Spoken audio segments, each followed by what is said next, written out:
So you remember the end of Raiders of the Lost Ark when they just take the Ark and put it in a crate and take the crate to some nameless warehouse in the middle of nowhere, just stick it on a shelf and leave it there to rot forever?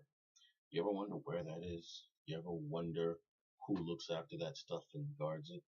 Well, we get our answer thanks to the Sci Fi Channel and their show Warehouse 13. Now, Warehouse 13 isn't officially related to Raiders of the Lost Ark, but it has a very similar premise.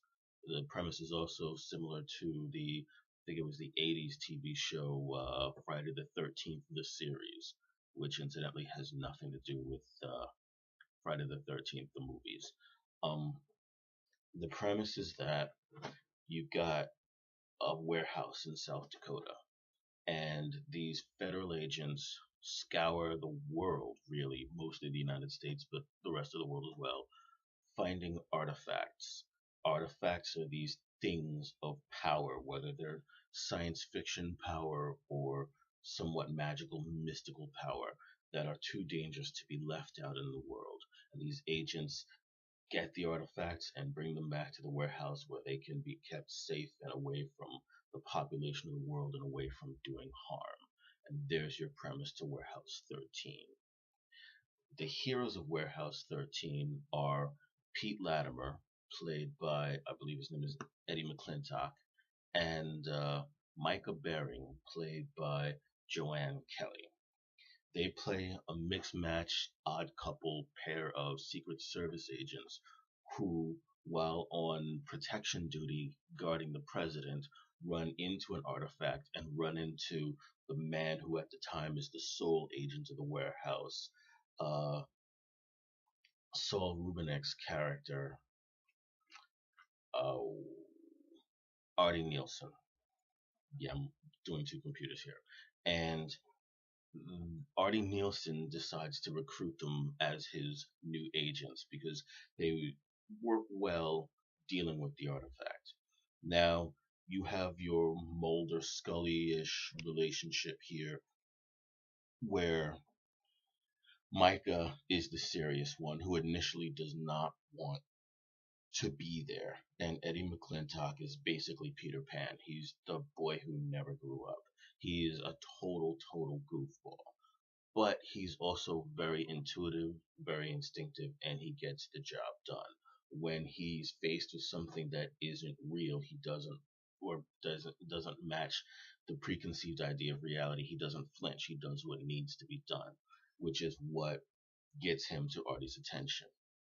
And Artie, of course, then becomes the mentor character. He's the dad of the warehouse. He's the man who oversees everything and keeps everything moving.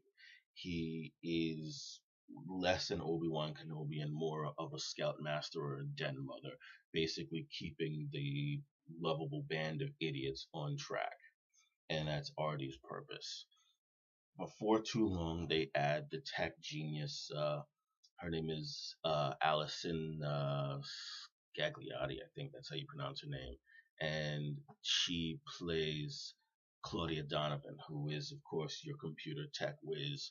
And she's a little bit of a troubled teen, but she's a fun character. She also adds a little bit of humor to it with her particular way of behaving is meant to be funny. She's a little bit of a goofball, but a genius goofball. And eventually they add Aaron Ashmore, yeah, Jimmy Olsen from Smallville. They add Aaron Ashmore as a character named Jinx, and he rounds out what is so far the Warehouse 13 crew. And these are your heroes. These are the people who are protecting the world from evil. There are a few other characters that come and go, but talking about them would be spoilers, so we're going to leave them out. Okay, the good. Warehouse 13 is fun, it's fast, the chemistry between the characters works extremely well, all of the characters. And it is, of course, the sister show to Eureka. And I love Eureka. I'm a huge Eureka fan, and Warehouse 13 is just as good.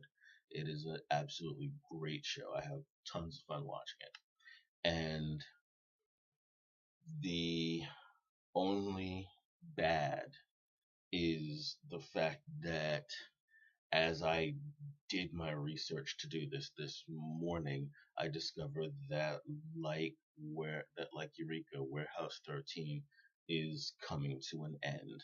I do not know why the Sci-Fi Channel cancels all of its best shows, but it's just this thing they do. When a show gets to about 4 seasons, 5 seasons, Sci-Fi Channel seems to automatically look for an out. And so the next victim is Eureka. So, if you are a fan of the third show in this trilogy, that would be Alphas. Oh, they're about 3 seasons in, so another season and a half, and that show's probably gonna get the axe too. I don't know why that is, but it is. So my take on this show, much like Warehouse 13, this is a show that I probably would squeeze in at about a 4.5 if it weren't for the fact that part of my take on how good a show is how much fun it is to watch. And this show is so much fun that I can't drop it below 5. Not so much because of the overall quality of the show. There are better made shows, but there are very few shows that are as much fun as this to watch. So my review of Warehouse 13 is it's 5 stars. Um, that said, if you've seen Warehouse 13, if you've seen Eureka, if you've seen almost anything else on Sci-Fi Channel, why do you think they keep canceling shows at 5 seasons and 4 seasons? And I mean, what is that? What do you think about that? And if you know that there's some reason beyond what Sci-Fi Channel is, let me know because I'm very curious. I would like to know why my favorite shows are born with a death sentence. Why is that?